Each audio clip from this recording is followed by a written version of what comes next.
New York City, right around the turn of the century, it was common for apartments to have bedrooms built on top of each other with very thin floors.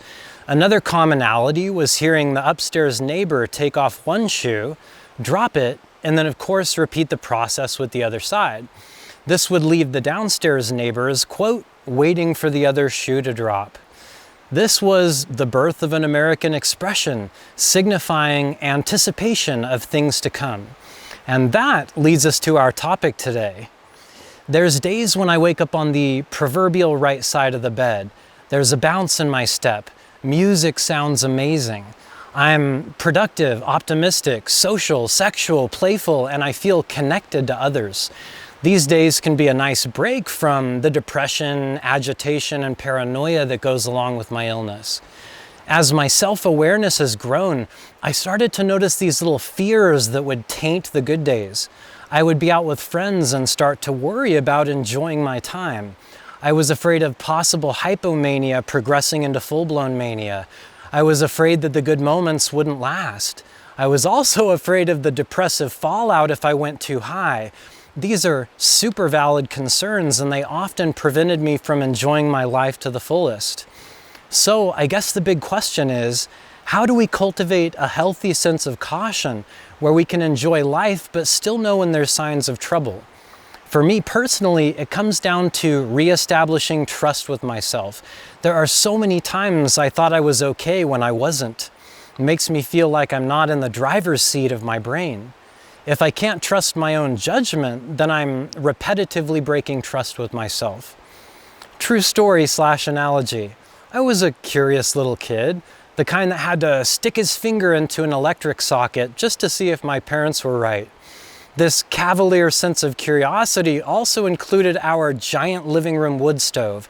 So one fine day, I decided to lay my entire forearm down on the stove to see how hot it was. Not just a finger, but my frickin' arm.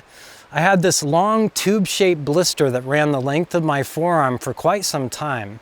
It was traumatizing. For a long time after that, I was deeply afraid to get close to that stove. I didn't trust it. You know what's also traumatizing?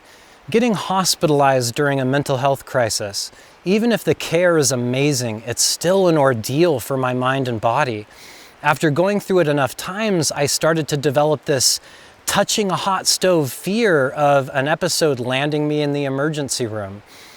To tie this together, when I feel a little manic, it's like feeling heat from the stove.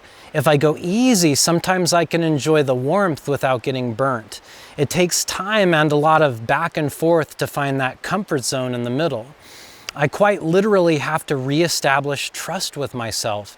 Trust that I can manage the heat without the other shoe dropping. Way easier said than done. Sometimes I still get burnt and it feels like I'm not making progress. A lot of hurry up and wait. But if I look back 5 or 10 years, I really have gained some ground. Can't get too comfortable though. Part of the illness is not always knowing that I'm sick. Bipolar can be sneaky like that. It makes it so easy to miss subtle and even blatantly obvious signs. I might not notice I'm getting burnt until someone points it out. This is why I value the feedback of those around me very much. If my partner says I'm worried, I should be too. If I'm receptive and respectful of feedback, those around me can be big allies in recognizing trouble. They can be huge allies in helping me reestablish trust. Awareness, making good choices, and listening to others are just a few ways I've gotten better at trusting my emotional judgment. The more I trust my judgment, the more I can enjoy the good days without second-guessing the way that I feel. It takes time in the warrior's training grounds to reestablish trust, so be gentle with yourself if you miss the signs of trouble. Another thing that helped me was a statistic I found. Did you know that almost 90% of the things we worry about never happen? Almost 90%. Think about that. When I catch myself worrying about something, I'll remind myself that there's only a 1 in 10 chance of it happening. This helps a little bit with my anxiety over the shoe dropping. If the worst case scenario does happen, the worrying was for nothing. Researchers discovered that students who predict getting a bad grade on the exam will worry for days before getting the results back. Worse yet, their worrying did not reduce the disappointment they felt once they got their scores. Anticipatory anxiety is a life sucker, and it cuts three ways. Let's say you want something. Could be a job, a relationship, or bipolar stability. Well, there's the fear of not getting what you want. There's also the fear of getting what you don't want. Then, when you get exactly what you do want, there's the fear that it won't last forever. Another story/analogy. Johnny and his parents moved to Orlando, Florida. His parents take him to Disneyland for the first time. They tell Johnny that since they live there, he can go to Disneyland anytime, as much as he wants. Needless to say, Johnny had an amazing first time. Now let's talk about David. David lives in another country, and it took his parents years to save up for a trip to Disneyland.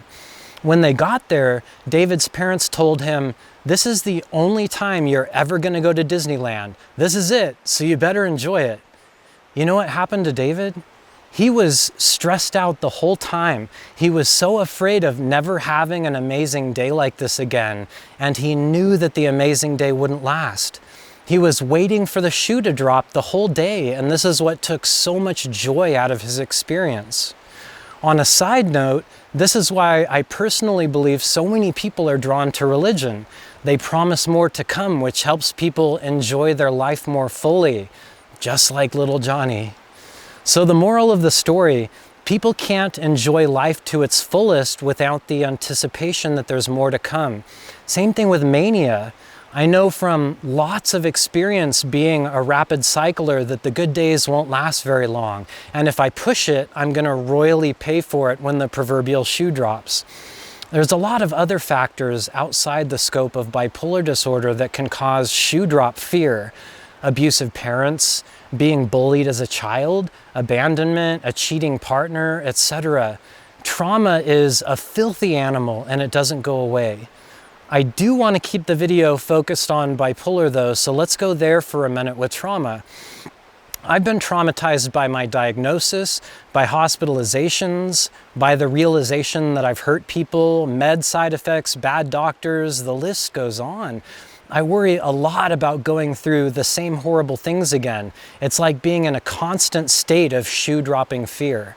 For most of us, it takes a tremendous amount of effort to rebuild trust, work through the trauma, and to create new neural connections in our brain. Cognitive behavioral therapy, or CBT, is like a shortcut to building these connections. It's helped me identify and replace negative thoughts with ones that serve me better. It takes time though. It's a practice that takes practice. Anyway, I hope you all got some good takeaways from the discussion. It's not an easy topic with an easy solution because we have to factor in the bipolar. Most advice you find online is geared towards people who don't have bipolar disorder. Thinking happy thoughts might work for some, but I need a hell of a lot more than that.